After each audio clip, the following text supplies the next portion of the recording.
La entrevista del Telematutino 11, gente importante a tratar temas importantes. Nos acompaña el licenciado Iván J. Cortiñas, economista, miembro de la dirección ejecutiva de la Fuerza del Pueblo y una persona con mucha experiencia de Estado. Fue contralor, fue superintendente de valores, superintendente de bancos, y me detengo ahí. Buenos días, Iván J. Un placer. Y fui tesorero nacional. Tesorero nacional también. Muy buenos días, licenciado. Gracias. Buenos días, Jacqueline. Buenos días, Ramón. Y bueno, aquí, a su disposición. Yo sé que es difícil hablar sobre una cuestión que no es oficial y que además dice ayer el vocero que no es formal, pero que no es ni formal ni informal. Ni informal. Pero que cuando tú lees el documento, te das cuenta que es un documento bien pensado, bien elaborado, y además te mandan otro documento de un consejo de asesores que te coge punto por punto y dice, objetado por tal cosa, aprobado, punto por punto, una cosa bien. Eso no es un fake news, ni cualquiera que se puso a escribir eso. Entonces, ¿cuál es tu posición? Yo sé que la Fuerza del Pueblo todavía no ha tomado una posición y parece que ningún partido quiere tomar ninguna posición todavía sobre la reforma fiscal o sobre ese proyecto de reforma fiscal. Fíjate, Ramón y Jacqueline, al margen de que sea un documento oficial u oficioso, lo cierto es que ese documento no salió de la nada y que no fue a un profesional independiente que se le ocurrió elaborar un documento de 94 imágenes en PowerPoint como para que descartarlo de por todo. Yo pienso que es un globo de ensayo que se lanzó con esta propuesta de reforma fiscal para ver y medir la reacción de la población. Y qué bueno que lo hicieran, porque yo creo que el país habló, al menos por las redes y por los medios tradicionales, ha estado hablando en cuanto a oponerse a una reforma que no tiene sentido. Y no tiene sentido porque ¿qué ha hecho el gobierno con las finanzas públicas para poder justificar que se requiere de una reforma fiscal? Resulta que si usted pero ellos al inicio del documento explican una serie de ahorros. Pero no se corresponde con la ejecución presupuestaria. Si usted evalúa la ejecución presupuestaria del año 2021, ¿qué va a encontrar? Bueno, que los ingresos crecieron en forma significativa sobre el 10% y que los gastos se han visto reducidos porque el gobierno ha estado gastando menos. Yo estimo que para el año 2021 el gobierno estaría gastando alrededor de 85.000 millones de pesos menos de lo que tiene autorizado y que puede gastar porque está la ley de presupuesto del 2021 y están los ingresos disponibles. Entonces, si usted tiene que en un año 2021 los ingresos crecieron y usted tiene que el gobierno no gasta lo que tiene que gastar, ¿para qué una reforma? Porque la reforma se justificaría si usted entiende que debe elevar los ingresos porque tiene insuficiencia de ingresos y porque quiere mejorar los gastos y resulta que los gastos no se han mejorado en la ejecución presupuestaria. Pero Iván J., durante años los economistas y el PLD y su gobierno decían que era necesaria una reforma por la presión fiscal y después se siguieron endeudando y después vino la pandemia. Obviamente que se necesitan más recursos. Entonces decir que no... Bueno, lo que resulta es que si usted necesita más recursos, ¿para qué lo necesita? Para gastarlo. Y si usted no está gastando lo que tiene autorizado por ley, entonces quiere decir que usted, dos cosas, o no tiene capacidad gerencial para gastarlo, o bien se sobreestimó el gasto. Entonces... o no hay capacidad. Apenas han ejecutado el 35% del gasto de capital. Sí, precisamente, pero no solamente del gasto de capital, del gasto total, ya le decía, ¿no? Que estaría ejecutando alrededor del 85% de todo el gasto que tiene autorizado para el año 2021. ¿Pero eso es bueno o malo en términos de economía o se hace con un propósito deliberado? No, es malo porque resulta y viene a ser que las obras de inversión pública, inversión de capital están paralizadas. Y al estar paralizada, ¿qué resulta? No se capitaliza la economía, porque no se genera empleo, no se... Pero ellos dicen que están paralizadas por todos los líos que encontraron y que para hacerlo de una forma transparente tienen que desenredar la madeja que dejó supuestamente el pasado gobierno. Bueno, pero ellos habían anunciado una carpeta de proyectos nuevos y se supone entonces que esos proyectos nuevos no tienen ninguna atadura legal, ¿no? Usted pudiera argumentar eso para los proyectos viejos, pero los proyectos nuevos no. Y sin embargo, el gasto de capital de cada 100 pesos que debe gastar, o está autorizado a gastar 14 pesos en gasto de capital y apenas está gastando 7 pesos, el 7% del 100%. Entonces quiere decir eso que el gobierno ha estado haciendo una subejecución del gasto público. Y al no gastar lo que puede gastar, y reitero, puede gastarlo porque tiene dos condiciones. Primero, una ley, la ley de presupuesto que le da el soporte legal, y segundo, tiene los ingresos disponibles, porque son las autoridades que han dicho que los ingresos han estado aumentando en forma importante, no solamente por la recuperación económica, sino también por la eficiencia en el manejo de la administración tributaria. Tanto así que en la propuesta de presupuesto, así como en el proyecto de reforma que se filtró o se puso a circular en forma oficiosa, se le tiran flores al aumento de los ingresos fiscales que ha tenido el gobierno dominicano durante esta presente administración. Entonces, yo me pregunto, si los ingresos han aumentado y los gastos no se han ejecutado conforme lo manda la ley, ¿para qué se requiere una reforma? Porque usted necesitaría de una reforma para gastar más, usted necesitaría una reforma para tener más ingresos. Y si usted hasta ahora no ha gastado lo que le corresponde, entonces ya no se justifica por el lado del gasto. Como tampoco se justificaría por el lado del ingreso, porque usted está teniendo un aumento del ingreso. Para el año 2022 en el presupuesto se tiene contemplado un aumento de los ingresos del fisco de alrededor de un 9%. Significando eso, entonces, que el gobierno está en capacidad de agenciar recursos por la vía de la economía. Y al disponer de mayores ingresos y gastar menos, entonces no se justifica una reforma fiscal. Porque usted pudiera entender que la reforma es oportuna. Es más, el proyecto de reforma dice que se haría una reforma en el peor momento de la historia económica dominicana. Entonces, si son las autoridades o el documento oficioso que dice que la reforma se haría en ese contexto, pues muy perfectamente, de forma previsible, usted puede decir que la reforma es inviable. Por lo tanto, sería... O puede posponerla un año, qué sé yo. Yo entiendo que de hacerse una reforma no puede hacerse y no debe hacerse al menos para el año 2021 y 2022. El gobierno tiene primero que demostrar que puede gastar lo que está autorizado para gastar. Mientras tanto no lo demuestra, yo pienso que es innecesaria, es inoportuna una reforma, en adición de que todavía la incertidumbre cierne en el mundo y también en la República Dominicana, al tiempo de que el tema del COVID, de la pandemia, ¿no?, por el COVID-19, no está totalmente controlado en el mundo.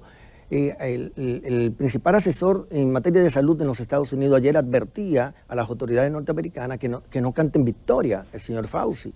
Y lo decía precisamente porque está apreciando un aumento en la tasa de contagio, como ha estado ocurriendo en la República Dominicana, que en semanas anteriores o pasadas, la tasa de positividad se colocó entre un 4 y un 6%. Y en cuanto ha estado la tasa de positividad diaria en los últimos días, sobre el 15%. Significa eso entonces que la amenaza de la pandemia está latente, está presente en la República Dominicana. Entonces resulta contraproducente impulsar una reforma, especialmente porque esa reforma estaría gravando, estaría penalizando, estaría cargando principalmente a los sectores de bajos ingresos y a la clase media, que yo he calculado que el 62% del peso de la reforma, es decir, de los 137,000 y tantos millones de pesos que estaría procurando esta reforma, el 62% de esos 137,000, que superan los 80,000, estarían sobre los hombros de los sectores de menores ingresos por el tema del ITEVI y sobre el tema de los sectores de ingresos medios en la República Dominicana. Ahora que por cierto, perdón, es mucho. Yo he escuchado de lo que saben de temas fiscales, que usted lograra un 1% del PIB en un primer año en una reforma fiscal, eso es grandioso. Y ellos están pretendiendo un 2 y pico por ciento del PIB. Mira, sí, el 2 punto y algo, 2.4, 2.5. En la historia reciente de las recaudaciones tributarias en la República Dominicana, yo la acabo de calcular, 4 años desde el 2016 al 2019, la relación ingreso sobre el PIB indica que por cada un peso que aumenta el PIB, 1.2 por un peso con 12 centavos, no, con 12 centavos aumenta la recaudación. Eso quiere decir entonces que si la economía sigue creciendo como ha estado creciendo, y las autoridades yo creo que han hecho gala, ¿no?, de exhibir grandes niveles de crecimiento en la economía dominicana, especialmente en el PIB, tanto en el PIB nominal como en el PIB constante, uno tiene que suponer que los ingresos seguirán creciendo, como lo tienen contemplado en el proyecto de reforma, así como también en la propuesta de presupuesto. Fíjate, en el proyecto de reforma se está estipulando aplicarle el ITEVI a varios sectores, entre ellos al de la educación privada. Ya usted mencionaba, porque en algún momento también me refería a ello, al tema de la salud, ¿no?, a la salud privada. Pero también en la educación privada se le estaría imponiendo el cobro del ITEVI. ¿Qué resulta? Una persona de clase media que tiene 2 hijos en un colegio promedio, que está pagando alrededor de 20,000 pesos por cada niño, y si tiene 2 niños estaría pagando 40,000 pesos, ahora mismo, con el 16% del ITEVI tendría que pagar adicionalmente a los 40,000 pesos, casi 3,600 pesos mensuales para esa persona de clase media. Por lo tanto, por eso que digo que la carga principal que está teniendo o estaría teniendo la propuesta de reforma tributaria que están promoviendo desde el sector público, desde el gobierno, carga principalmente a los sectores de ingreso bajo y de ingreso medio. Licenciado, en un panorama como el que estamos actualmente, donde la República Dominicana está bastante endeudada, y esto se viene hablando ya desde hace mucho tiempo. Con la pandemia, la justificación era que por la pandemia, entonces el endeudamiento continuó, y obviamente que eso compromete sensiblemente los ingresos que tiene el gobierno a través de las recaudaciones. Pero también estamos viendo cómo a nivel internacional los llamados commodities han aumentado, el precio de los fletes han aumentado, el precio de los combustibles, incluyendo gas natural, carbón, petróleo, han aumentado. Entonces, en medio de este panorama, usted, gobierno, como parte de la política económica, del sector económico, entonces, ¿cómo se manejaría esa situación? Sin una reforma o sin necesitar más ingresos ante tantas necesidades, le añado yo, tanta deuda social pendiente que se tiene con el país. Mira, yo primero, para construir la respuesta, voy a partir de la narrativa que cuenta el gobierno. ¿Qué dice el gobierno en la propuesta de presupuesto del año 2022? Dice, en primer lugar, que estaría solamente haciendo crecer la deuda como proporción del PIB en un 1% del PIB, que actualmente está en este año 2021 estaría cerrando en 52% y que a finales del 2022 estaría cerrando en un 53% del PIB, lo cual sería un gran logro de ser cierto, de ocurrir, de acontecer eso. Luego, en la segunda narrativa que ellos construyen, dicen que el flujo de ingresos y egresos por conceptos de endeudamiento o financiamiento y el pago del servicio de la deuda pública, por vez primera en muchos años, el país estaría, o el gobierno, o el país a través del gobierno, estaría pagando más en servicio de la deuda pública que de lo que estaría ingresando al gobierno por la vía del endeudamiento. Eso quiere decir entonces, en la narrativa oficial, de que el gobierno se está endeudando menos en el año 2022 que respecto a otros años. Si eso es cierto, y compremos el argumento, entonces yo diría, ¿para qué la reforma fiscal? Porque se había dicho que la reforma fiscal estaría ayudando primero a detener el tema de la causa que genera el endeudamiento, que es el déficit fiscal. Y ellos están planteando un déficit fiscal en el presupuesto del 2022 de un 3% del PIB, entonces tampoco la reforma fiscal se justifica por el lado del endeudamiento. ¿Qué harían ustedes en un panorama como este, es mi pregunta? En primer lugar, no hacer reforma fiscal. Ajá, ¿y cómo se manejarían la deuda, el precio, todo lo que sube, el gobierno subsidiado, por ejemplo, el tema de los combustibles, etcétera? En el pasado, así como en el presente, el país nunca se ha atrasado en el pago del servicio de la deuda, tanto interna como externa. Por lo tanto, somos buenos pagadores. ¿Y por qué hemos sido buenos pagadores? Porque se ha tenido recursos para pagarlo.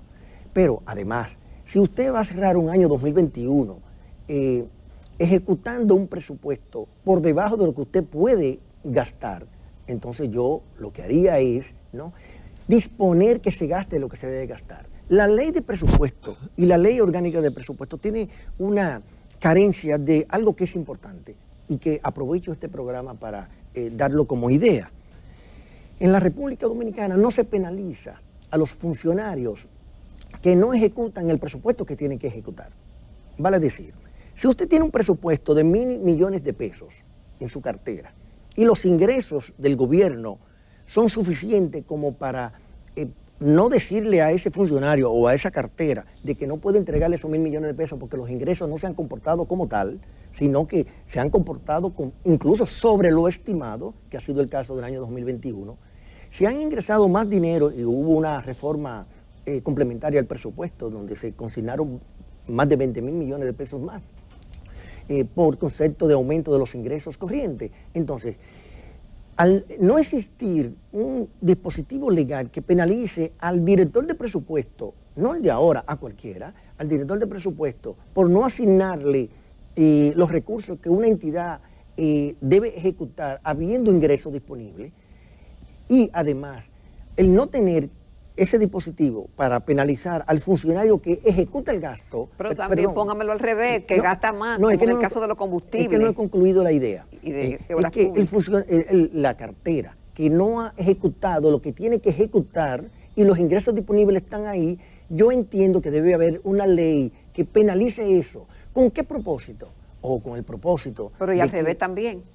No, pero insisto, con el propósito de que el país pueda avanzar. Porque si el país hubiese gastado el 14% que le corresponde en gasto de capital, hoy día la economía estuviera más capitalizada, hoy día la economía estuviera creciendo más de lo que ha estado creciendo. Sin embargo, bueno, vamos a cerrar el año con un subregistro del gasto y no pasa nada. Debería pasar algo. Sí, como debió pasar lo de las con sanciones. El tema del asfalto, que no estaba en el presupuesto, en el caso del gobierno pasado. Ahí es peor. Entonces, las dos cosas son muy malas. No, esa es peor porque, bueno, esa no estaba consignada en el presupuesto. Pero yo estoy en la línea de que, habiendo ingresos disponibles, existiendo el dispositivo legal de que está autorizado gastar, ¿por qué entonces, si existen esas dos precondiciones dadas, por qué no gastar? E insisto, en el año 2021 el gobierno estaría gastando menos de lo que tiene autorizado. Y por lo tanto, esa razón, yo creo que este peso, tanto por el lado de los ingresos, que le han ingresado más de lo que tenía estimado, como ha gastado menos de lo que tiene estipulado gastar, entonces esas dos razones de peso yo entiendo que soportan el juicio de que no es necesario, que es inoportuno una reforma fiscal. En la introducción del proyecto de reforma fiscal, ellos justifican la mejoría en la calidad en el gasto, por una disminución de la publicidad, la eliminación de la OISOE, la eliminación de esto, de lo otro. Ellos dedican como 2 o 3 páginas. ¿Realmente ha mejorado la calidad del gasto? Definitivamente que no. Si vemos los datos en forma agregada, no en forma en detalle, particulares, así como algunos casos que ciertamente han acontecido, como el caso de la OISOE y como otros casos, resulta y viene a ser que ¿cuál es la principal variable que en la ejecución presupuestaria permite medir la calidad del gasto? Los servicios sociales. En la clasificación presupuestaria, esa es la cuenta principal para medir la calidad del gasto. ¿Y qué ha resultado? En los últimos 5 o 6 años, previo a la pandemia, la ejecución del gasto social, los servicios sociales, ronda alrededor del 46% del gasto total. ¿Y cuánto se ha ejecutado al 7 de octubre del 2021? 45%. Quiere decir entonces que se está ejecutando menos en gasto social que en el pasado.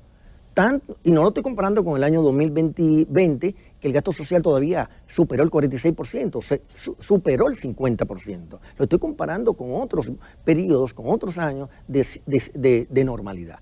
Por lo tanto, no es cierto que la calidad del gasto ha mejorado por el lado de esa principal variable que tiene que ver con los servicios sociales.